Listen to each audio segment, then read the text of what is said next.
Bonjour, bonjour, bonjour, bonjour. Aujourd'hui, nous allons parler des résonateurs du masque. Alors, le masque. Le masque, c'est vos joues là. C'est ce qui se passe ici, au niveau des yeux et au niveau des joues.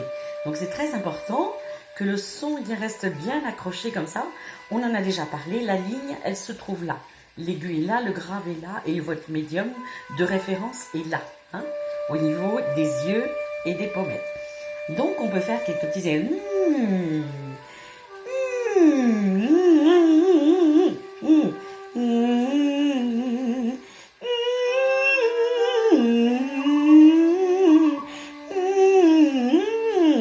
Faites-le avec le nez pour bien placer ici.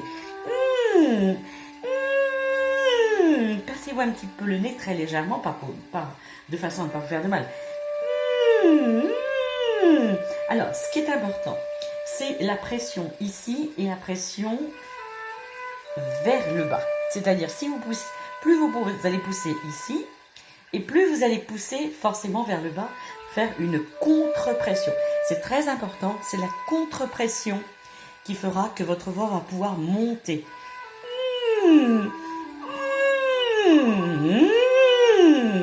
Et vous rentrez, vous serrez vos abdos très fort aussi, pour sortir, comme on le sait, plus de son.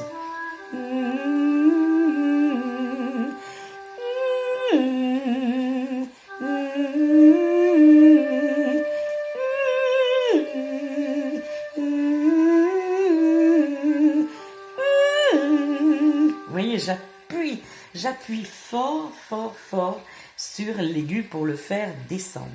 C'est-à-dire que pour le rentrer en moi, pour mieux qu'il remonte. C'est très important. Parce que c'est ce qui fait une bonne force d'équilibre. C'est-à-dire, c'est de la physique. On pousse les aigus vers le bas pour qu'ils puissent monter vers le haut. C'est comme si vous tapiez sur une balle. Et plus vous allez taper fort, et forcément, plus elle va monter vite. C'est d'une logique imparable. On peut faire d'autres exercices.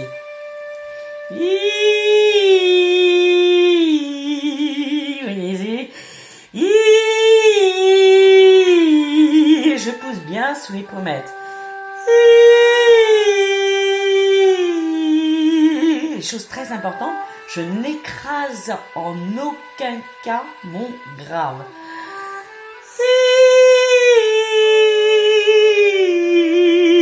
C'est comme si je le ramassais.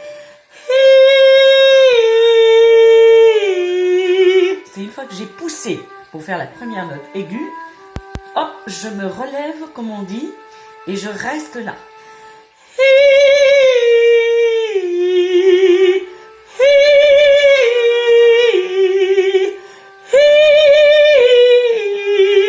Vous voyez, plus vous allez pousser l'aigu, plus vous allez remonter votre grave, donc vous resterez toujours à peu près centré. C'est ça. Le plus important, c'est là-dessus qu'on va vraiment travailler aujourd'hui. Toute petite ampleur. Vous avez vu, c'est juste ma bouche qui s'ouvre un petit peu plus. Parce qu'il est évident que si je n'ouvre pas assez la bouche, le son est enfermé. Logique. Si je veux me servir un verre avec une bouteille fermée, j'en suis incapable. Donc, il faut ouvrir le bouchon. Par contre, si j'ouvre fort, j'aurai beaucoup d'eau. Si j'ouvre moyennement, j'en aurai moyen. Et peu.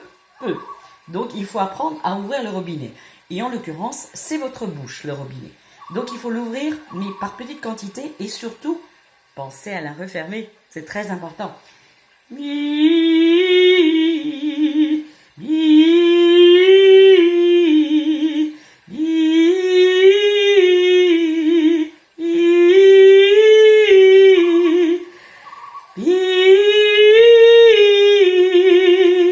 Je reviens.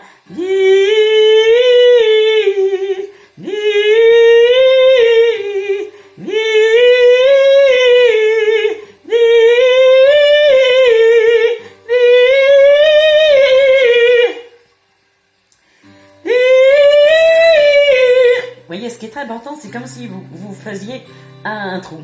Vous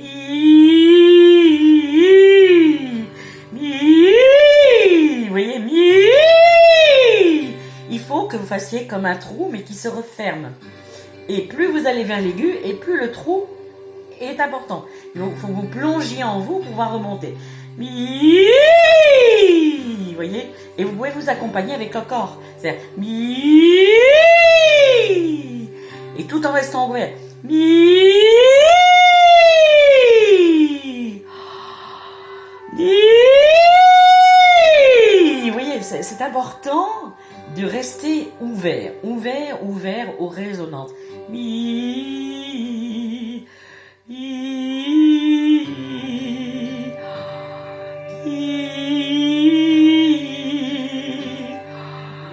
mi.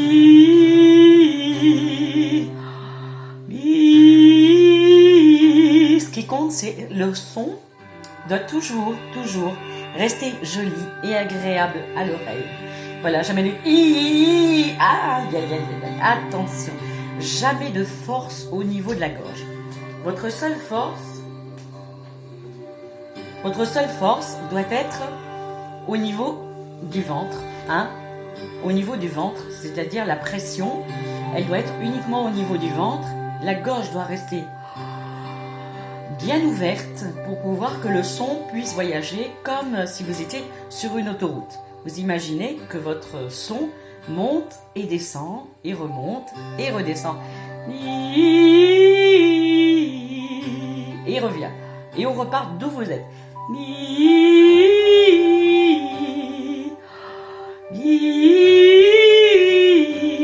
Et on revient.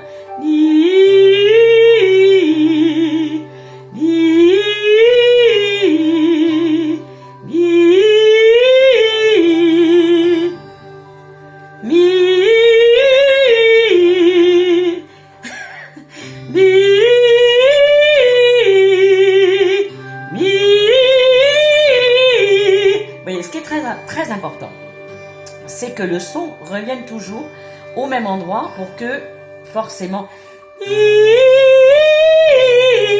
voyez,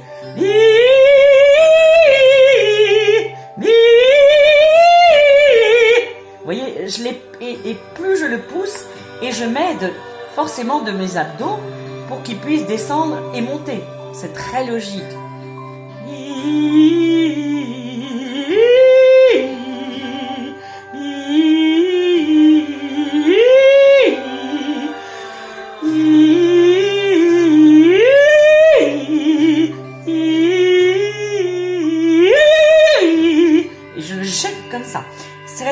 Ce qui peut vous aider, c'est l'histoire du yo-yo. Hein? Le yo-yo, on le jette et il remonte. Et plus on le jette bas, et plus il remonte. Voilà, c'est ça le truc. C'est que vous avez toujours l'histoire des distances. Distance grave, distance médium, distance aiguë. Rappelez-vous, c'est très important. Vous avez des distances complètement différentes à atteindre, mais toujours dans le même temps. C'est-à-dire que vous ayez 50, 100, 200 mètres, 300 mètres, vous avez toujours 3 secondes pour les faire, ou 5. C'est approximatif, mais c'est comme ça. On ne peut pas faire les distances avec des différences de temps, parce que chaque note, elle repart. C'est comme si elles étaient sur un fil, et que simplement le fil se tendait de temps à autre, voilà, vers le haut, vers le milieu, vers le bas, mais elles sont toujours accrochées à un fil. Imaginez que vous êtes une équilibriste sur un fil et vous marchez dessus. Et quand vous voyez, quand ils font les aigus, qu'est-ce qu'ils font? Ils poussent vers le bas, ils font leur périspéritie, leur cabriole et hop, ils se remettent dessus. Toujours sur le fil. Et bien, quand vous chantez, c'est exactement. Vous avez un fil imaginaire sur lequel vous enfilez vos notes et vous les enfilez plus ou moins basses quand elles vont vers l'aigu. Et hop, et vous replacez.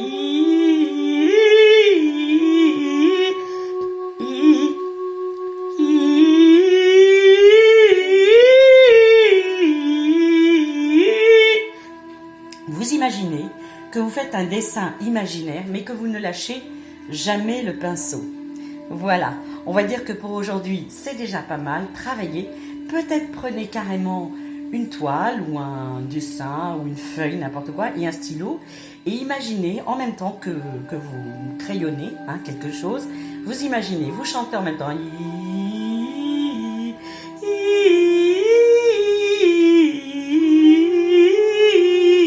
et vous ne lâchez pas la pointe de votre crayon. Voilà, on se retrouve très bientôt. Je vous embrasse et je vous dis au revoir.